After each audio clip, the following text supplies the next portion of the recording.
he broke off the strain in the floor. He broke that off, and he crapped in it. So the hashtag #MeToo movement started a few months ago, and it's just been growing stronger and stronger, it seems. Here in Sweden, we've had a new hashtags that's connected to the hashtag #MeToo for every seemingly possible profession. We've had from the military to teachers, from doctors to the police. Everyone's been speaking out about it, and everyone's been talking about their own experiences of being taken advantage of. And for the most part, I think it's a good thing. For the most part, I think it will bring something good in the end. However, the pitfalls we're seeing is that we are allowing mob rule here. We're allowing allegations to be taken as facts. We're allowing allegations to be considered the end-all, be-all in this story. Now, these allegations are a problem in a few different ways. The first and foremost is they can be false. And I know the statistics are 3 to 8% of all rape allegations are false. But that's not quite true. That's 3 to 8% that has been proven to be false. Now, the percentage that are proven to be true is even smaller. Now, this brings a concern because I don't think that most rape allegations are false. I don't believe that. I do believe that a big proportion of rape allegations are used in a way to tarnish someone's reputations. So the mere allegation of misconduct, the mere allegation of rape is enough today to completely destroy someone's reputation. Take the French politician who was a prominent figure and was said to take over as the president of France. While he was in the US, while he was on a mission to the UN, I believe, there was a housekeeper at the hotel he was staying at who accused him of rape. And this later turned out to be completely false. They did have sex. That's true. But he did not rape her. His career was completely destroyed by those allegations. And that's the power of false rape allegations. And we have to be wary of this. We have to take precautions so that this doesn't happen. But in the hashtag #MeToo movement, caution is thrown to the wind and heads are rolling. Now, as I said, I believe that in the end, this will be a good thing. In the end, we will come out stronger as a society. In the end, everything will be for the better. I believe and I hope. We'll have to see. It will take like at least 2 years, I believe, before we're seeing this. Because we're already seeing the backlash. We're already seeing these false rape allegations coming back to bite at the movement itself. So rape culture, what is it? It's a culture in a society where rape is prevalent and normalized. And one can certainly say that in Hollywood, rape is certainly prevalent and normalized. People have made excuses for the likes of Harvey Weinstein. And perhaps nothing is more emblematic of that than this story told by actress Angie Everhart. She says while she was sleeping on a boat at the Cannes Film Festival, Weinstein broke into her room and masturbated in front of her. I told people on the boat, I told people at the dinner I was at, and everybody was like, oh, that's just Harvey. What the fuck? People have said like, well, that's just him. That's just who he is. Well, he's still a rapist. He's still a creeper. And that shouldn't be acceptable by anyone.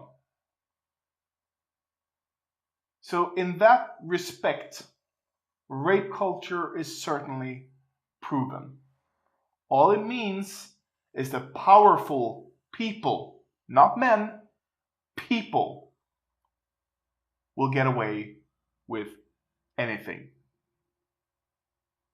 We've had females being accused of both rape and sexual misconduct.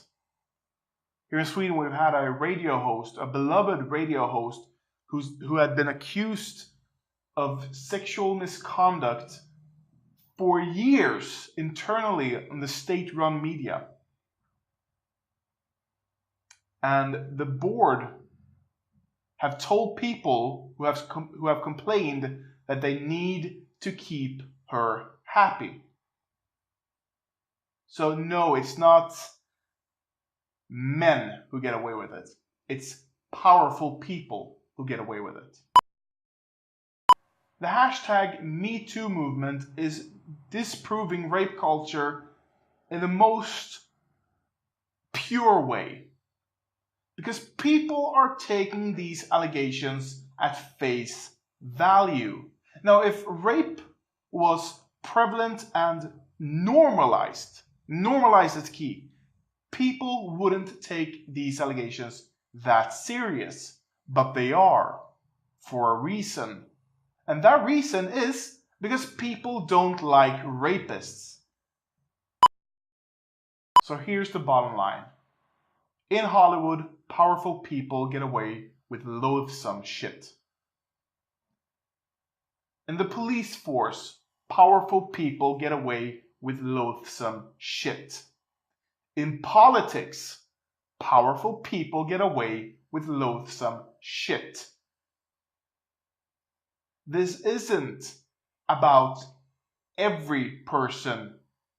This is about the powerful people.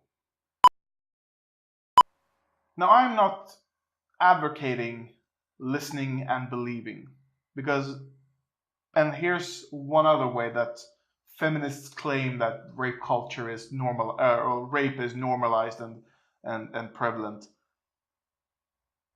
But I don't believe in a listen and believe mentality. I believe in a listen, trust, and verify mentality. An acquaintance comes out and claims that they were raped. I will believe them. But if a stranger accuses my acquaintance of rape, I'll believe my acquaintance. However, it needs to go to the court of law, and they need to come to a conclusion there. If my acquaintance is found guilty, then I am happy to accept that, as long as the court system works. And that's the issue. The court system doesn't work, really. It doesn't. People don't trust it. That doesn't mean that the court system can't work. And this is without changing our standards of acceptance. Without changing the innocent until proven guilty into the reverse. Because that system would be horrible. Especially in rape cases. If I would have sex with someone then, and they would levy the allegation against me of rape, how would I go about to disprove this? She can claim all she wants that I said no, and I have to go, well, she didn't. It's word against word in that case. Now, I've been sexually assaulted. When I was 20, I believe, I was at a work-related party. I was working on a cruise ship here in Sweden, or not actually in Sweden, between Denmark and Norway, run by a Swedish company, Stena Line. And I was sharing a room with another guy who I realized while there that he's gay, and I didn't care about that. I don't mind. However, I had just worked the night shift, so I was quite tired, and I went to bed at like 10, 11. We were at a resort. And then I'm waking up to this guy stroking my cock from the outside of my boxers, but underneath the sheets. Now, I was so tired that all I could muster myself to do was roll over, and I fell asleep like that. Now I rolled over to my belly so that he wouldn't be able to grab my cock again. But then I'm waking up a second time that night to the exact same thing. And I had the exact same reaction. I rolled over, but I didn't fall asleep this time. I'm lying there awake, and this guy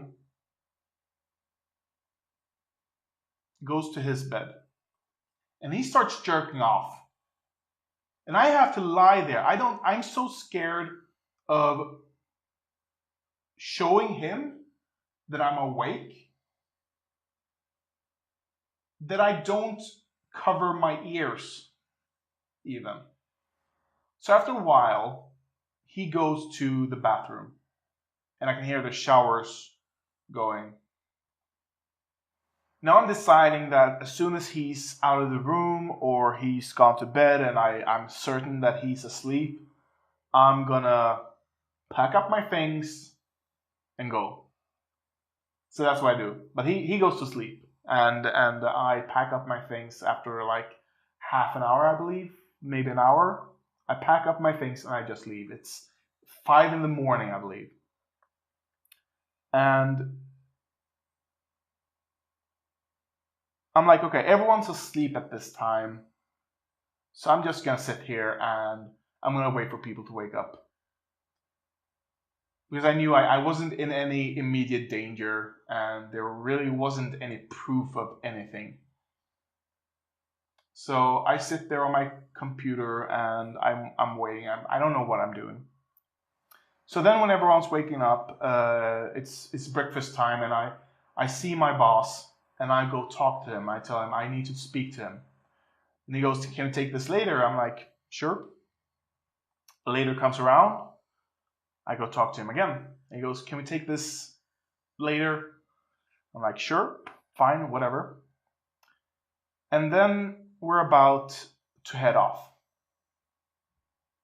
And I'm like, okay, I can't wait anymore. So I go talk to my boss again. And he's like, "Can you please take this when we're back at work?" Because he assumed it was work related. And then I tell him what happened. And he goes, "Oh shit, I'm so sorry." He was really, really sorry because he thought it was work related. But it wasn't, obviously. And so the next few weeks was kind of a roller coaster. Because I had to, like, then and there at the resort, I had to tell him the whole story. Then back at work, and this was shift. So we worked a week, we were home a week. And we worked the same weeks. So that was hard. As soon as I saw this guy, I ran away. I was a little pussy. I ran away and I pretty much cried and I just hid from him. And I had to retell this story, I believe, 3 times to different departments within the company.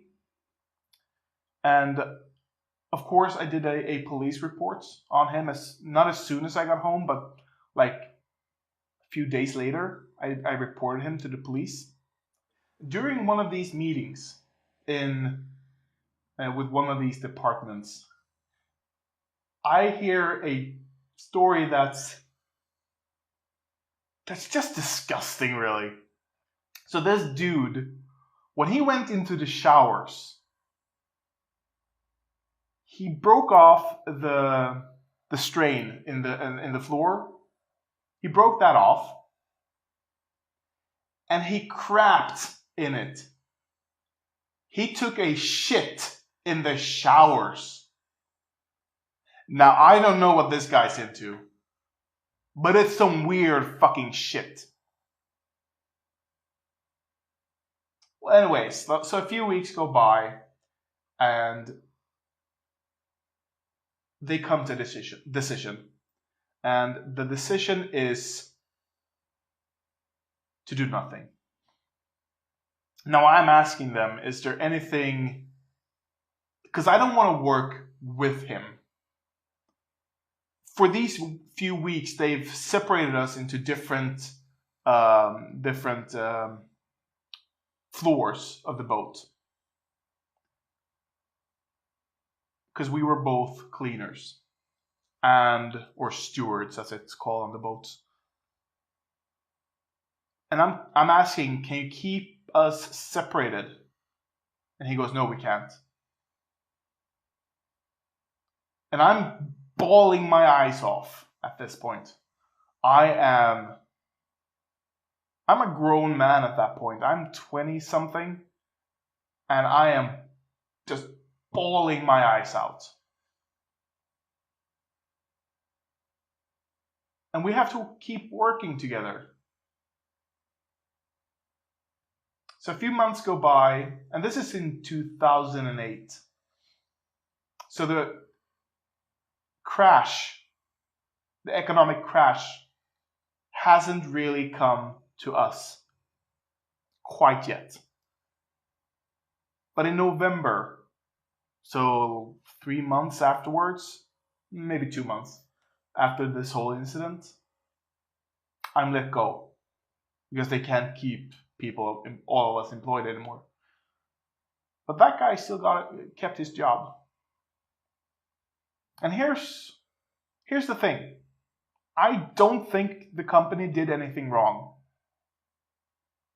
I don't think they could have handled that any differently without impeding on the other guy's rights.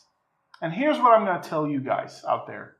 If you were ever molested or sexually assaulted or raped or anything, and you don't think that the police can do anything with your information, report the guy still. Or girl. Report them. Because maybe they can't do anything with your story.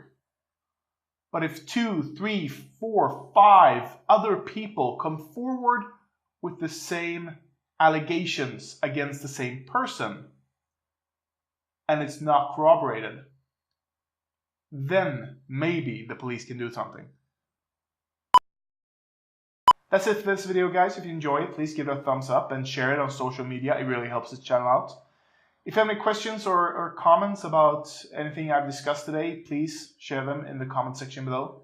And if you guys want to see more of these kinds of videos, please consider subscribing to my channel. And I'll see you guys in the next video. Bye. Oh my God.